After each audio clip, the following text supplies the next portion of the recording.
I'm angry, I hope and I try to strive to make jokes, because this week has been for the last 2 weeks has been an incredibly infuriating period of time, particularly for migrant folks in this country, particularly in Brooklyn, in my neighborhood of Flatbush and East Flatbush, and particularly has been like a war zone. And I think, and some of that, folks they're very hell-bent on this table mic, but I'm just going to hold this. Is that okay? I think the main piece around this is about the lies that has been disseminated, not only just in regard to immigration itself, but just sort of the lies of what is happening in this country, right? So first and foremost, to be, there's something to be said, again, when Trump came into office, that for a lot of black communities, a lot of migrant communities, folks that have been in this movement for a long, long time, and I want to be like more of the left, the more radical forces, the grassroots forces, like I remember Families for Freedom, who all they do is fight around immigrants that already have criminal convictions. Because as we know, Obama said, here are the bad people, and here are the good immigrants. And we're going to support the good immigrants. And this is part of what the lies is about. But again, so they said felons. That's what we're talking about. But when you have broken windows policing, say in New York City or across the country, or you just saw in LA, where in LA, there's now a citywide ordinance to stop the harassment of street vendors. In our communities, this is how we end up being quote unquote felons. This is how ICE, how policing in our neighborhoods put people at risk of deportation. So when LA happened and they said, we're gonna do away with all that's going on with street vendors, I saw thousands of people from across the country say, yes, that's right. That's what you do to stop folks from feeling that they're gonna be under the gun of ICE. But one of the pieces that I think is really important is talking about sanctuary cities and sort of the lies. I'm going to give you some statistics and some facts about what's happening, because de Blasio says this is a sanctuary city. That's a lie. And that is, there's absolutely no way for it to be a sanctuary city with broken windows policing. Technically, and I unfortunately had to sit through the 7th Precinct community meeting like 2 days ago. That was just horrible. So I'm so glad to be here with you. where they again want to manifest and keep saying crime is down. Crime is technically down in the city. That's what they keep saying. So why is there more and more budget? I think at this point in time, there is more budget money being allocated to the NYPD than education. So why is that happening? Why is there constant allocation for not only gear, not only more cops, but again, the understanding that everything, housing, jobs, healthcare, has less of a budget in the city? The other piece that I think is in a very important piece to just talk about too, and I want to say this. So folks like Family Freedom said things like, when Trump got elected and said like, welcome, sort of to what we've been saying for a long time, that deportations are happening. So this lie that deportations have been happening, deportations happen every single day in this country. So that was one lie, and making that fact. The other thing that folks also talked about, when we talk about systemically what it's been like for folks of color in Black History Month, and talk about racism or slavery or colonization, welcome. We have been fighting in a Trump America since 1942. And being honest about what the role of U.S. imperialism and colonialization, what is the impact it's done to our countries, and why we're forced to come to the U.S. to begin with, and then what has been and we can't in any way, shape, or form not talk about the legacy of slavery and the theft of indigenous land. I'm trying to not rant. And first and foremost, so again, people calling out, there can't be a ban, a Muslim ban on stolen land, is first and foremost. But also, this is not the first time a ban has happened. And we could talk about that too, that we could talk about 2001, 2002, where countries, particularly from Africa and the Middle East, already had a registration, and then activists did civil disobedience at Federal Plaza. So again, wanted to be really clear in all the hype that immigrant and migrant communities are ready and have been ready.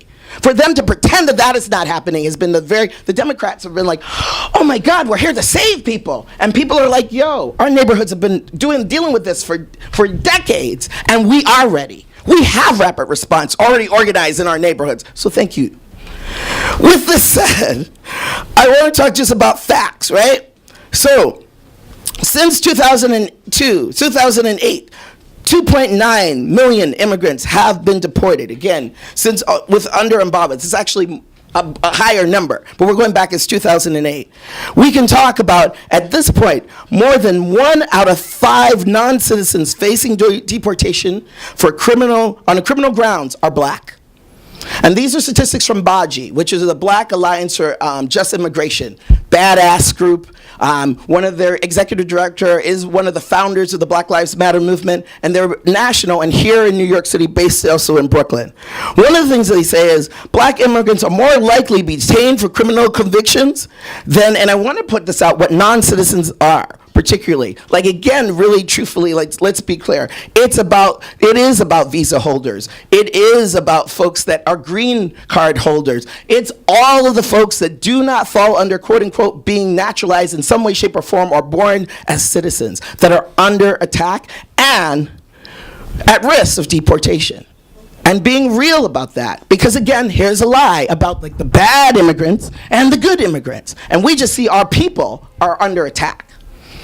Last but not least, I want to also just say too, like, one of the things that is important also when we talk about particularly black immigrants, and I'm Jamaican, of Jamaican heritage, first to be born in this, of either side of my family in the United States, but in sort of nationally at this point, Jamaicans, Haitians, folks from, the Caribbean and Africa, particularly Jamaican, Haitian, people from Haiti making up sort of the majority of the folks that have migrated. Folks have been here for 60 years from the Dominican Republic, Jamaica, Haiti, but also we're talking about folks from all over, from Asia, from all over Africa, that are also making up that population. And when we think about like immigrants, black immigrants in the United States.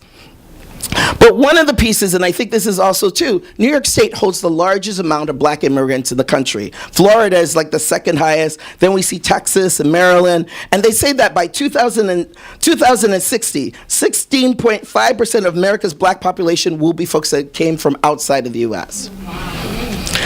And this is, again, a really important thing when we start talking about broken windows. And we talk about, I so appreciate folks from Family for Freedom, because people use the terms, and it's okay to use terms like mass deportation or mass incarceration. And we know really truthfully as revolutionists, we're fighting every single one. It's not about mass, it's about one, It's about every single person that's in prison. It's every single person that's impacted by broken windows. Every single person that's deported in our country, in this country, so sorry, that we're fighting for. Because again, the Democrats kind of look at it as sort of this, we're looking at it as in this extreme situation. It is an extreme situation for us, but the understanding that this has been going on for so long, and the legacy of how slavery and colonization and imperialism has played into it. And finally, I just wanted to raise and talk about what broken windows looks like here, and what, like, just like concretely. So how many people saw an email that said 37th and Utica Avenue was like where ICE was? Anybody? Please raise your hands. It was viral. Yes, everyone now knows it. Anybody been to Utica and 37th? But thank you so much. And I think it's a really important piece of, like, this is, a good thing that people have been mindful and looking at what's happening. So the thing one of the lies that I think is a really important thing that the city has said about Sanctuary City piece is that the NYPD is not working with ICE. That is a lie. That is false. That is not true. And that, I think, and everybody knows that in some real sense. But the truth of the matter is that, really truthfully, that the NYPD is the gateway to how people get deported. And that's true across the country. That the police work hand in hand. So when they lie and say there's going to be a sanctuary city, that's not true, because the understanding is that the police do give the information to ICE already. So here are the things. Here are the violations. Here are some of the violations where people are deportable violations. Fare evasion on the subway. So what they just came out with a report. So 2015, 33,000 people were arrested or summoned or both for fare evasion. 98% of those folks are black and brown people in our neighborhoods. In January 2016, they've already said that it is, what is the number? It is 2,000 people have already been arrested for fare evasion. Let me make sure that I have my statistic. It's 2,000 people. 5,000 people have been given summonses arrests in just January, last month. And this is a really important piece. So fare evasion, again, is one of those pieces. Fare evasion, riding your bike on the subway. I'm thinking on the sidewalk. If you, for instance, with street vendors or dollar van drivers, you get a $2,000 ticket. You can't pay that ticket. You get people don't know. You get $2,000 tickets for being a street vendor in the city, and you get $2,000 for being a dollar van driver. That is real. People are getting $2,000 tickets. We should know that. Ridiculous, but that's what's happening. For traffic violations, for maybe not having all of everything up to code or every licensing, you're getting $2,000 tickets. If you can't afford to pay that, then again, now you're in the system and there's a warrant. Right? And that's where, again, you might have a little ounce of weed. And this is a true story. I met a Haitian man who served in the military. Little ounce of weed when in his 20s. He got stopped. He thought it was, he took a probation. He thought it was a sponge. Every single time he travels back and forth to Haiti, he is stopped and put and detained because they're looking through now, because he had that one conviction when he was 20 years old, to see if there's something else. And they say to him, we're looking for something deportable. We're looking for something deportable. What else have you done? Because he's now in the system. And that's the trigger. NYPD, you're now convicted of something, or that you're court involved, as we say. You're just court involved. You haven't been convicted of anything. But they see that there is that somehow you have this traffic stop, you have this whatever, this warrant, whatever it is, and you're court involved. Last but not least, wanting to be like dead up about what activism is happening, because this is the piece that's been awesome.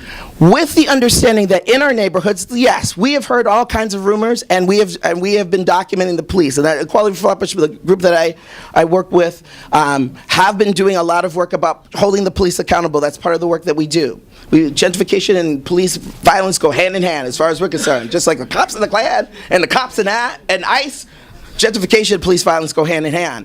So the understanding is that there has been rapid response teams that have been organized in neighborhoods. So when there is a call that we believe that ICE and really just it's the NYPD that are asking people questions about their status, we were able to film. There is documentation of this.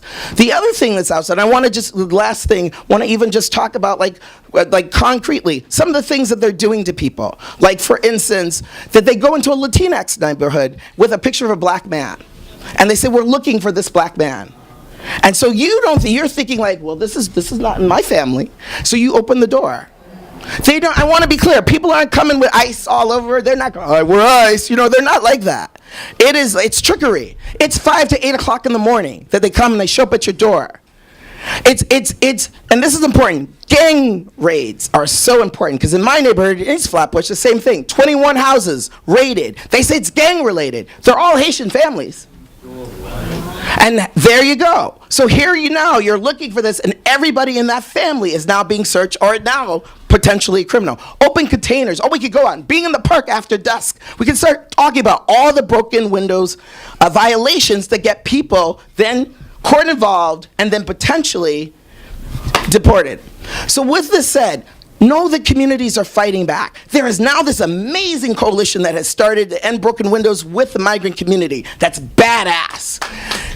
Some of us, I don't think anybody in this room right now got arrested like 2 weekends ago. That was fun. But getting arrested was fun. But it was over, like, I would say that between 2,000 to 5,000 people marched. We thought it was going to be a couple hundred people. It was massive and beautiful. Folks from the plant that were fighting around Planned Parenthood were right next to us, and they were like, we're joining. It was an awesome display, a multinational display of immigrants and migrant folks fighting and calling for an end of broken windows policing. The 5 borough defender's offices have written a letter and said, the NYPD is particularly targeting undocumented people. We know this. We have folks that are fighting this every single day. We need to end broken windows. This is probably unprecedented. That the public defenders, who, let's be clear, are still agents of the state, have called for the end of broken windows. We are now holding electeds, because again, and saying what side are you on? This is an election year. What side are you on? You say crime is down. You say this is a sanctuary city. So then end broken windows policing. What is the point of having this racist, rampant, reactionary, brutal harassment and plague on our community if you say you're really down with migrant movements. And last but not least, what I am, again, we could talk about Day Without an Immigrant. Brooklyn was shut down in certain parts. It was beautiful. I think the piece that we want to talk about is May Day. The potential of May Day. Oh my God, can you think, or Marx, let's think about, or Asada, whoever, name somebody, about the potential of what May 1st could look like in the city when this is like a historical day of migrant, mobilization, but also around workers, and then there's Trump. So just tell folks that, Workers' World is calling for a general strike.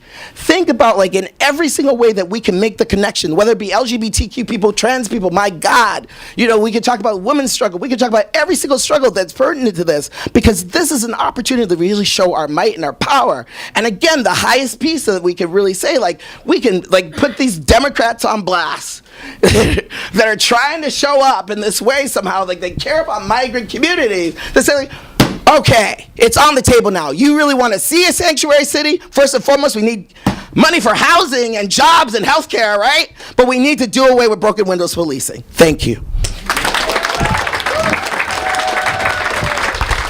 Thank you. Yes, thank you, Heather. And I like when our meetings are full of cussing. I really do. It makes me happy. God damn it. So, God damn it. I'm just going to really quickly, actually, I just feel like I'd be remiss. I really appreciate that I'm just going to stand because I'm tired. We've been really talking about, just fundamentally about, the fight against, capitalism, the fight against Trump. And I want to just, give just some practical things. First and foremost, what people can do in this period, because I do think it's a really important moment.